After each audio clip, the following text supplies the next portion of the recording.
The storm didn't end for 2 days.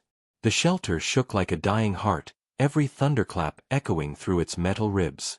Marcus hadn't slept more than an hour. He sat slumped beside the alien woman, monitoring her vitals, his eyes burning from exhaustion. The air filters groaned under the weight of dust.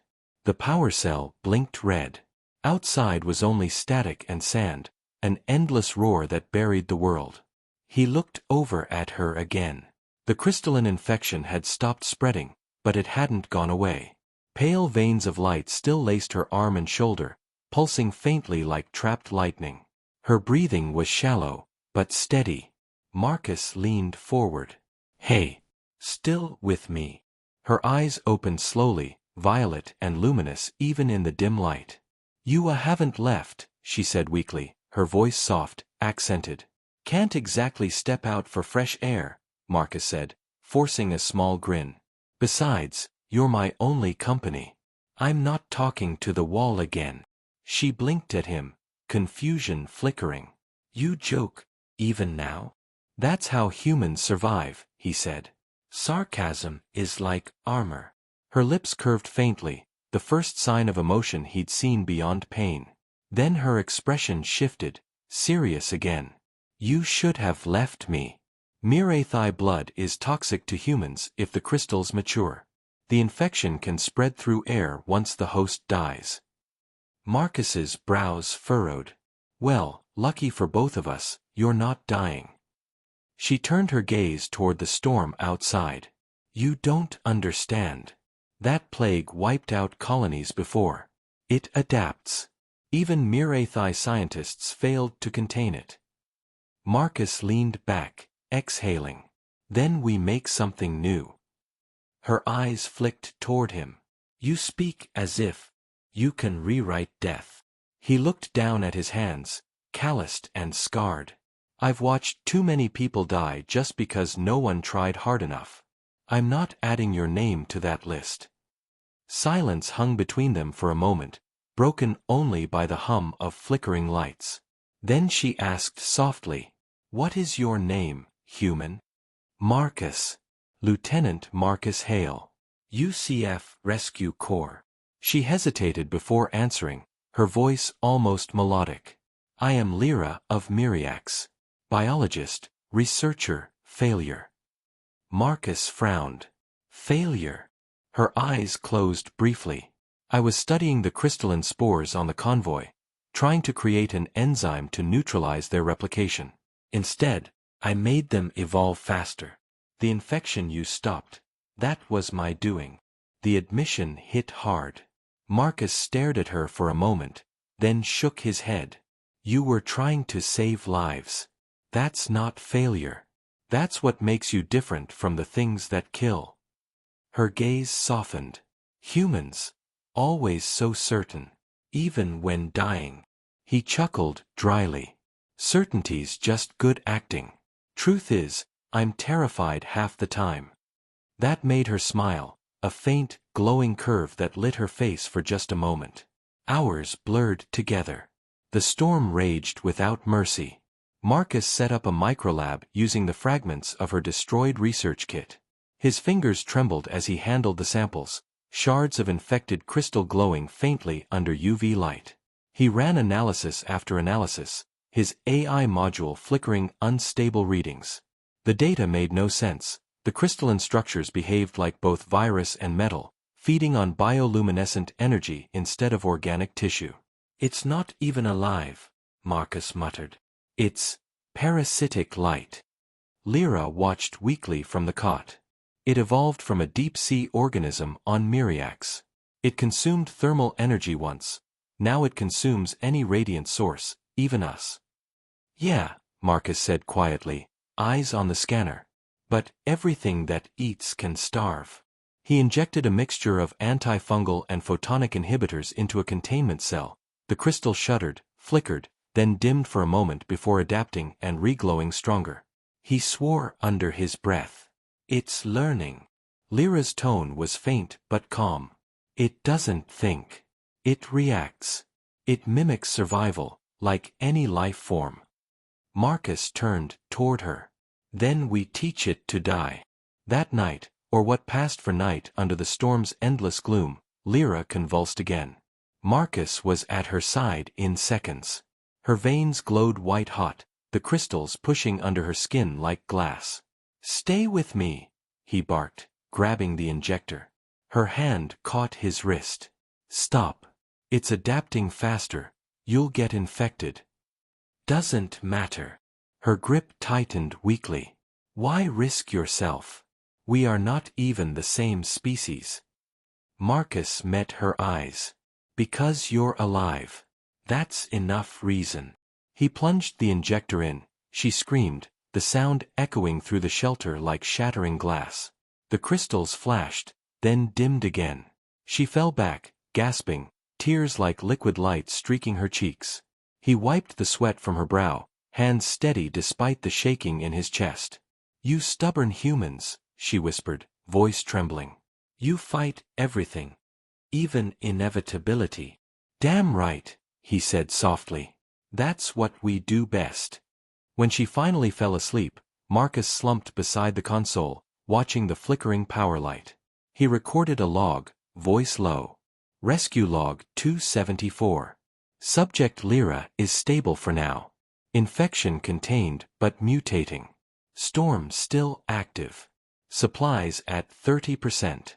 I don't know if Command will ever hear this. But if they do, humanity made a promise when we joined the stars. No one gets left behind. I'm keeping that promise." He looked over at her sleeping form, the faint glow of her skin reflecting off the metal walls. In that small, fragile light, surrounded by chaos, Marcus felt something strange. Not pity. Not duty. Connection. Maybe it was the quiet. Maybe it was the way she'd smiled earlier, just for a heartbeat. But it felt like hope, the kind he hadn't felt since the war. By the third day, the storm began to die. The sensors beeped faintly, atmospheric pressure rising, dust density dropping. Marcus stood at the hatch, watching the faint sunlight filter through orange haze. "Looks like the worst is over," he said. Lyra stirred. "You survived it." He smiled tiredly. "No, we did." But even as he said it, he noticed something new. The infection in her arm was dimmer, yes, but its crystalline edges had changed. They reflected his own biometric pattern from earlier injections. The organism had copied his DNA.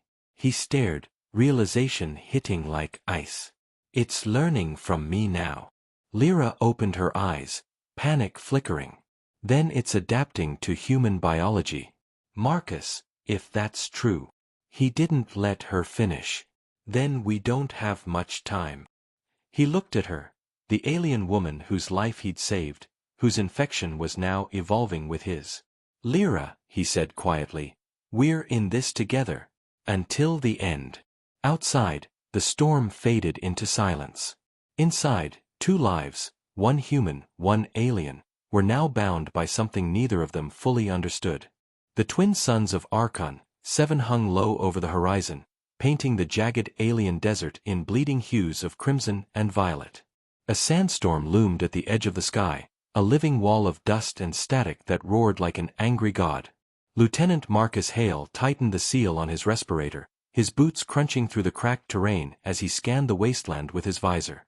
His pulse monitor blinked green. His oxygen tank read 78%. His orders were simple: retrieve any survivors from the crashed convoy before the storm swallowed them whole. But Archon 7 was never simple. "Command, this is Hale," he said through the comm. "I've got wreckage ahead. Looks recent." Static answered. The storm's magnetic field was already chewing through his signal. He muttered a curse, slung his plasma rifle across his shoulder, and trudged forward.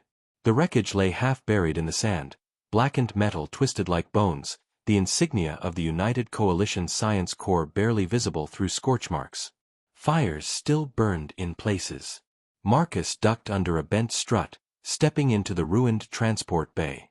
Inside were scattered medical crates, broken oxygen pods, and blood. Not human blood. It shimmered faintly in the dust, silver with a faint blue glow. Marcus's breath caught. "Oh hell," he whispered. There was a Zyran on board. He'd heard of them, tall, slender beings from the aquatic world of Myriax. Bioluminescent skin. Silver blood rich with luminescent enzymes. Fragile physiology but unmatched intelligence. If one of them had been here, she was worth rescuing. He followed the glowing trail deeper into the wreckage until he heard it, a faint, wet gasp. Then a voice, soft, distorted, struggling to form words. Human. Marcus spun, weapon raised. His visor lamp caught movement, a figure half buried under debris, one arm glowing faintly in the shadows. She was alive. He dropped the rifle and rushed forward, tearing away metal shards. The sight made him freeze for a heartbeat. The alien woman beneath was breathtaking even through the soot. Her skin a smooth pale blue that pulsed with faint inner light, like moonlight rippling underwater. Her eyes, large and violet, flickered weakly as she looked up at him. Her body trembled violently. Strange crystalline growths shimmered along her neck and down one arm, a spreading infection, glittering like frozen starlight. Marcus knelt. Easy. Don't move. I'm human, yeah. Coalition rescue team. She blinked slowly, trying to speak. No, Team Storm. Coming. Her voice broke. She convulsed, the crystals pulsing brighter. Marcus's training kicked in. He pulled a med scanner from his belt, running it over her body. The readings spiked red, neural overload, immune collapse, unknown pathogen. Her cells were mutating, fast. Damn it, he muttered. You're burning up with something, not radiation, biological? She coughed, silver blood on her lips. Crystal plague. Air. Spores. Marcus looked up at the horizon. The storm wall was closing fast, kilometers away but advancing like a tide. He had minutes before it hit. All right, he said, voice steady despite his pounding heart. You're not dying here. Not on my watch. He slid an emergency stim from his pack, pressed it into the alien's arm. The injector hissed, her vitals fluttered weakly.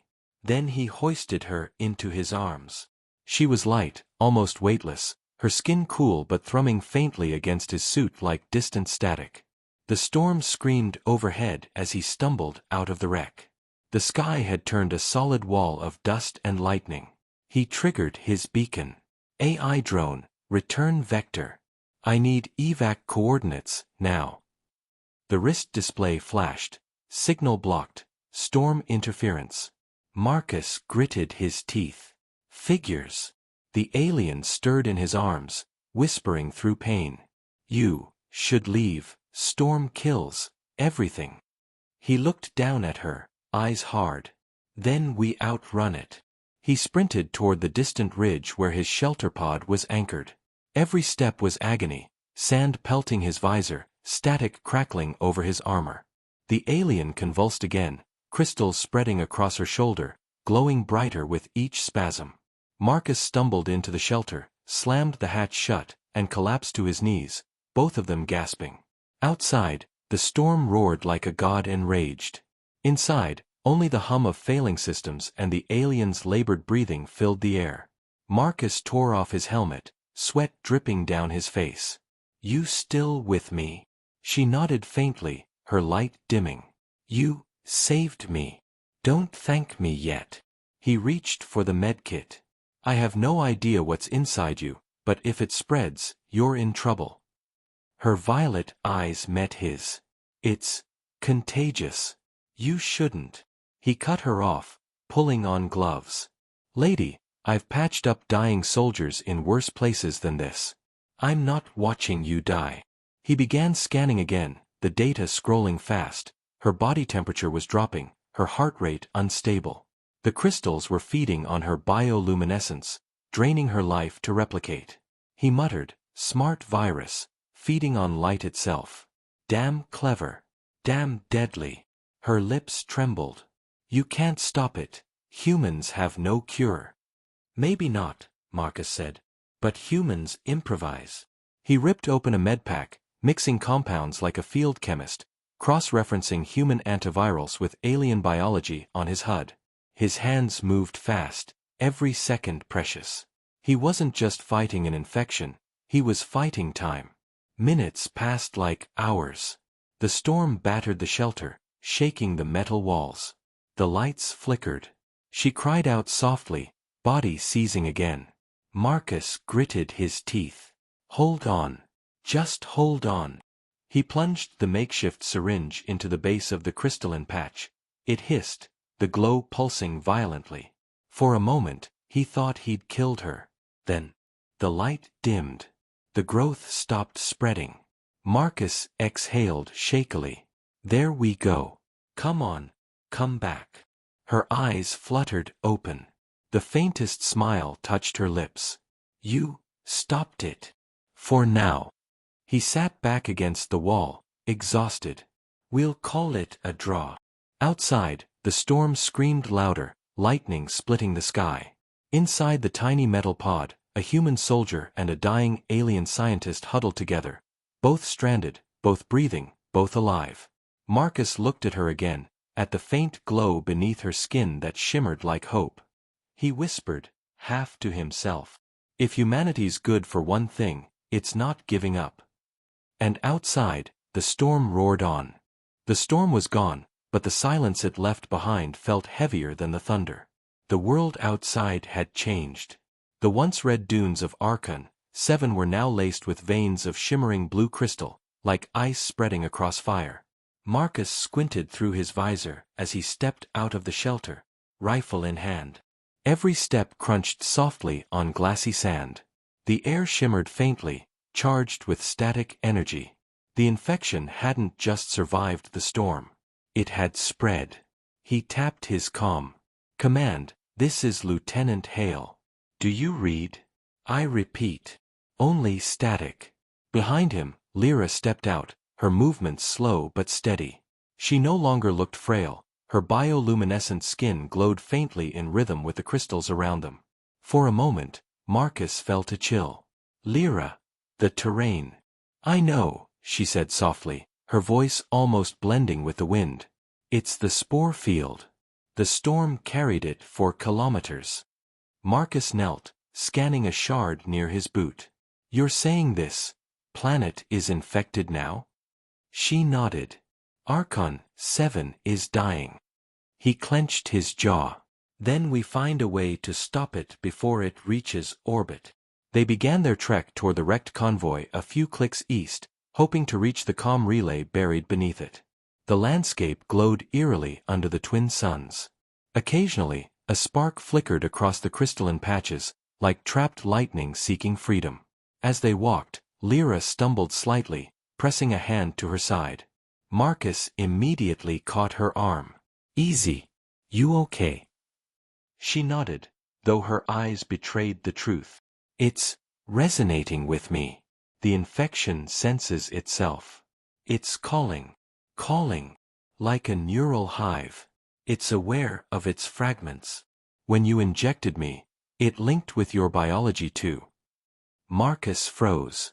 Meaning it's inside me now. Her gaze lowered. Yes, in trace form, but stable, for now. He exhaled sharply. Great. So we're both infected, both glowing, and stuck on a planet turning into glass. Lyra actually smiled faintly. Humans find humor in despair. It's admirable. He glanced at her. Admirable or stupid, depends who you ask. Hours later, they reached the convoy remains, massive transport husks half buried in glowing sand. Marcus climbed through one, searching for the communication core. Power cells fried, he muttered. But if I reroute the plasma conduits? Lyra watched from the hatch, her eyes reflecting the blue light. Your machines are crude, but resilient. He looked up. Compliment. Observation, she said, but there was warmth behind the word. After an hour of work, he managed to bring the relay online. The signal indicator blinked weakly, a heartbeat in the static. This is Lieutenant Hale, UCF Rescue Corps. Planet Archon 7 compromised. Biocrystalline contamination event. Need immediate quarantine and extraction. Static. Then, faintly, a voice. Hail. You're alive? We thought. Command. Signals weak but holding. I have a survivor, Mir Athai biologist Lyra. She's. The voice cut out, replaced by a high-pitched whine. The crystals around them began to vibrate, pulsing brighter. Lyra's eyes widened. Marcus. The signal, it's triggering the spore network. What? She stumbled back as the ground split open, crystal spikes erupting like spears, glimmering with living light. Marcus grabbed her and dove behind the wreck. The air filled with shards and static energy. When the chaos subsided, the relay was gone, engulfed by crystal growth. Marcus coughed, brushing dust from his armor. Well, there goes our ride home. Lyra was shaking. It's adapting faster than I feared. It feeds on any energy, even electromagnetic frequencies. Every signal strengthens it. So we can't call for help. Can't use power. Can't use comms. She nodded grimly. Not without feeding it. He looked around the glowing wasteland, breathing hard. Then we beat it the old-fashioned way. She tilted her head. Meaning, we kill it from the inside. That night, they sheltered inside the remains of the convoy. Marcus disassembled what gear he could, converting plasma cells into sterilizing emitters, adjusting frequency bands manually. Lyra assisted, guiding him through the molecular patterns of the crystals. As they worked, he noticed her hand trembling. The infection on her arm had begun to flare again, glowing brighter than before. Hey, he said softly. You're burning up. She shook her head. It's trying to synchronize with you through me. The link between us is growing stronger. He froze, feeling the faint hum under his skin, his own veins glowing faintly beneath the surface. Damn it, he muttered. It's already in my system. She looked at him with quiet fear. If one of us dies, the infection might stabilize in the other. But if both live, it will evolve beyond either of us. He stared at her. So we're its parents. Lyra gave a weary laugh. In a grotesque sense, yes. Marcus ran a hand through his hair. We need to find that enzyme you were working on. You said it could neutralize replication. She hesitated. The formula's incomplete. I never finished the catalyst. I needed a stable bioluminescent source to anchor it. He pointed to his chest, where faint light now pulsed beneath the armor. Looks like you've got one. Her eyes widened. You would risk it. Already infected, he said simply. Might as well make it count. For the next several hours, they worked like scientists at the edge of sanity, mixing compounds, running field simulations, calibrating makeshift stabilizers. Lyra guided the process, her alien knowledge blending with his human improvisation. Their hands moved in sync, her precision, his instinct.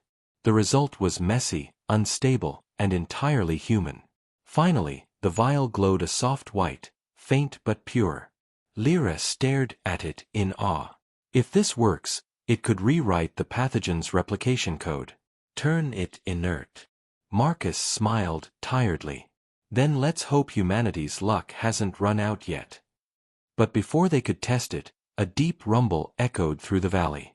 Marcus stepped out and froze. The dunes around them were moving. Slowly. Rising like waves. Lyra staggered to the doorway, her voice trembling. The infection, it's converging. It senses the enzyme. It wants to destroy it. A wave of crystal surged toward them, glowing blue under the twin suns. Marcus gripped his rifle, jaw set. Looks like it's time to fight goddamn evolution itself. He turned to Lyra. Stay behind me. Whatever happens, don't let that vial break. She met his eyes, her fear replaced by something deeper. Trust. I won't, she whispered. Then the ground exploded. They fought side by side, human plasma bursts and alien energy waves colliding with crystalline monstrosities rising from the sand. Every shard seemed alive, drawn to their light. Marcus's armor cracked, smoke rising from his shoulder. Lyra's energy pulses faltered. The world became a storm of light and sound again, but this time, they were fighting the storm itself. In the chaos, a shard impaled Marcus's side. He fell, gasping. The infection pulsed brighter under his skin. Lyra screamed his name, her voice echoing through the canyon like a pulse of lightning. She dropped beside him, hands glowing as she pressed against the wound. "Don't you die," she whispered fiercely. "You gave me life. I will not watch yours fade." He smiled weakly. "Guess, we're both too stubborn for extinction." The crystals surged again, towering around them, a living tide ready to consume everything. Lyra looked at the vial, then at Marcus. "It needs a host, a spark to release the enzyme's chain reaction." He understood immediately. "You mean one of us?" She nodded slowly. "And you're already dying." He gritted his teeth. "Then you live. Finish it. Get off this rock. Tell them what happened." Tears glimmered down her cheeks like liquid light. "Humans always choose sacrifice. You call it heroism. We call it madness." Marcus reached up, touched her arm, his hand glowing faintly against her skin. "Maybe they're the same thing." She hesitated only a second longer, then pressed her forehead to his. The glow between them intensified, their energies merging into one brilliant pulse. Outside, the crystal tide closed in. The desert trembled. Marcus whispered, "Let's end this." And the world turned to light. At first there was only brilliance. For a heartbeat the desert of Archon, 7 turned white, no color, no sound, only light. Every crystal vein across the planet flared like a billion mirrors catching sunrise. Then the shockwave came, rolling outward in perfect silence, turning the infected glass back into sand. When the glare faded, there was nothing left of the wave, nothing left of the monsters. Only wind. Only quiet. 1 week later. The rescue shuttle cut through the thin orange sky, engines whispering against the endless dunes. Inside, Commander Elise Tanner of the UCF Science Division stared through the viewport at the devastation below. "Atmosphere readings are clean," her sensor officer said softly. "No sign of active crystalline life forms. Radiation normal. But what?" The officer hesitated. "We're picking up 2 biosignatures. Weak, near the convoy ruins." Elise's pulse quickened. "Bring us down." The hatch hissed open, wind sweeping through. They stepped into a valley carved by the explosion, a scar of melted glass and sand fused together. At the center lay the faint outline of 2 figures. Marcus Hale lay on his back, armor blackened, helmet gone. His pulse flickered weakly on the scanner. Beside him, Lyra glowed faintly, her skin cracked with pale light like veins of crystal, but alive. "Medical team," Elise barked. "Now." As med drones swarmed forward, Marcus's eyes fluttered open. He blinked against the light, unfocused. "Command." Elise knelt beside him, stunned. "You're supposed to be dead." He gave a rough half-laugh.